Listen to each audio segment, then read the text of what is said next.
Hi welcome back to PJ lifestyle. So இன்றைக்கி நம்ம மார்கழி மாதத்தோட 8வது நாளில் இருக்கோங்க. ஆக்சுவலாக எனக்கு வந்து 2 days வந்து ஃபீவர். இன்றைக்கி கொஞ்சம் ஓகே, நான் ஓகேவாயிட்டேன். ஸோ அதனால் மறுபடியும் நம்ம பூஜையை வந்து ஸ்டார்ட் பண்ணிடலாம் அப்படின்னு சொல்லிட்டு மார்னிங் நான் இன்றைக்கி வந்து 4 o'clock தான் எழுந்திரிச்சேன். ஸோ யூஸ்வலாக 3:30க்கு எழுந்திரிப்பேன். இன்றைக்கி 4 o'clock தான் எழுந்திரிச்சேன். எழுந்திரிச்சு முடித்தோடனே வீட்டெல்லாம் க்ளீன் பண்ணிவிட்டு சரி நம்ம ஃப்ரெஷ்ஷனப் ஆகிட்டு வந்துடலாம் அப்படின்னு சொல்லிட்டு ஃப்ரெஷ்னப் ஆகிறதுக்கு போகிறேன். அண்ட் அதுக்கு முன்னாடி வந்துட்டு இன்றைக்கி இந்த வீடியோவில் நான் உங்களுக்கு என்ன இன்ஃபர்மேஷன் சொல்ல போகிறேன்னா, சிகப்பு திரியினால் விளக்கேற்றினா என்னென்ன நன்மைகள் நமக்கு கிடைக்கும் அப்படிங்கிறத பற்றி நான் உங்களுக்கு சொல்ல போகிறேன். அதனால் இந்த வீடியோவை யாரும் ஸ்கிப் பண்ணாதீங்க, இந்த வீடியோ முழுசாக பாருங்கள். வீடியோ கடைசியில் உங்களுக்கு இன்ஃபர்மேஷன் சொல்கிறேன். அண்ட் அதுக்கப்புறம் நான் குளிச்சுட்டு வந்தாச்சு. அதுக்கப்புறம் ஒரு முக்கியமான விஷயம் லேர்ன் பண்ணிக்கிட்டேன். குளிர்னால இந்த பனி நமக்கு செட் ஆகலை, அதனால தான் நமக்கு ஃபீவர் வந்தது அப்படிங்கிறதையும் புரிஞ்சுக்கிட்டேன். ஸோ அதனால் என்ன பண்ணலாம் அப்படின்னா, நானா இல்லை இந்த பனியா அப்படின்னு பார்த்துடலாம் அப்படின்னு சொல்லிட்டு அதுக்காக நான் ப்ரிகாஷனாக வந்துட்டு என்ன பண்ண போகிறேன்னா வந்துட்டு சாக்ஸ் போட்டுட்டு குல்லா போட்டுட்டு அதுக்கப்புறம் தான் வெளியவே நான் வந்து காரை வைக்க போகிறேன். பட் அதுலேயும் ஒரு பெரிய சொதப்பல் என்ன ஆயிடுச்சுன்னா, வெளியே வந்து நான் நைட்டே வந்து பெருக்கி க்ளீன் பண்ணி வச்சுட்டேன். பட் இருந்தாலும் மார்னிங் நம்ம கொஞ்சம் வாசலில் தெளித்து கோலம் போட்டால் தானே நல்லது. ஸோ அதனால் வந்து தண்ணி போட்டுட்டு இந்த சாக்ஸ் போட்டு என்னால் நடக்க முடியலை. அதனால் சாக்ஸ் அதுதான் எப்படி பார்த்தாலும் மண்டையில் இருக்க கொண்டே மறந்துட்டேன்ற மாதிரி நான் ஒன்று நினச்சேன். பட் அது வந்து இந்த சாக்ஸ்லாம் போட்டு நம்மளால் பண்ண முடியாது. அதனால் சாக்ஸ் ரிமூவ் பண்ணிவிட்டு ஆஸ் யூஷுவல் நான் வந்து கோலம் போட போயிட்டேன்.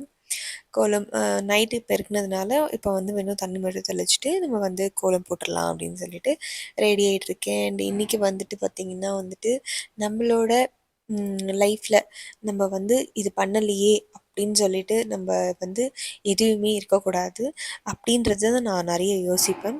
Because life is one time. நம்ம வாழ போகிற வாழ்க்கை ஒரு தடவை தான். அதை நமக்கு பிடிச்ச மாதிரி வாழணும், நமக்கு பிடிச்ச விஷயங்களை பண்ணணும் அப்படிங்கிறது தான் நான் எல்லாருக்குமே சொல்லுவேன். நானுமே அதை தான் நான் யோசிப்பேன். என்னெல்லாம் நம்மளால் முடியுமோ, நம்ம என்னெல்லாம் சாதிக்கணும்னு நினைக்கிறோமோ, என்னெல்லாம் ஆசைப்படுறோமோ அதெல்லாம் நடந்துடணும். ஆனால் நடக்கவே நடக்காது அப்படின்ற விஷயத்த ஆசைப்படணும்னு சொல்ல வரல. ஒரு ரீசனபிளால் நம்மளோட உழைப்புனால நம்மளால் எட்ட முடிகிற உயரத்துக்கு கண்டிப்பாக நம்ம போயே ஆகணும் அப்படிங்கிறத நான் என்றைக்குமே நம்புவேன். நீங்களும் அதை நம்புங்க.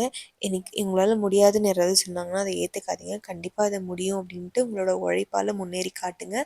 கண்டிப்பாக ஒரு நாள் நம்மளோட உழைப்புக்கான ரெக்கக்னேஷன் கண்டிப்பாக எங்கேயாவது ஏதாவது ஒரு இடத்துல கண்டிப்பாக நமக்கு கிடைக்கும். ஸோ அது வரைக்கும் நம்ம உழைச்சிட்டே இருப்போம். நம்ம வாழ்க்கையை வாழ்ந்து பார்த்துட்டே இருப்போம். விளக்கேத்தியாச்சு. அண்ட் என்னோடய ஃபோன் வந்து ஆக்சுவலாக ஸ்டோரேஜ் ஃபுல் ஆகிடுச்சு. அதனால் இதுக்கப்புறம் என்னால் வீடியோஸ் நிறையவே எடுக்கவே முடியல. இதுலேயே வந்து எனக்கு ஸ்டக்காகி தான் இருந்தது. ஸோ அதனால் நான் கண்டிப்பாக இந்த நியூ இயருக்கு ஒரு நியூ மொபைல் வாங்கியே ஆகணும் அப்படின்ற ஒரு பயங்கரமான முடிவில் இருக்கேன். அதுக்கேற்ற மாதிரி வந்துட்டு இவரும் சொல்லிட்டு தான் இருக்கார். பட் என்ன மொபைல் வாங்குறது அப்படிங்கிறது பயங்கர கன்ஃபியூஷனாக இருக்கும். ஸோ கண்டிப்பாக ஒரு மொபைல் அன்பாக்சிங் ஒரு வீடியோ உங்களுக்கு கண்டிப்பாக பண்ணுவேன். அண்ட் என்ன மொபைல் வாங்குறது அப்படின்னு உங்களுக்கு ஏதாவது ஐடியா இருந்தால் கூட கண்டிப்பாக அதில் கமெண்ட் செக்ஷனில் கமெண்ட் பண்ணுங்கள்.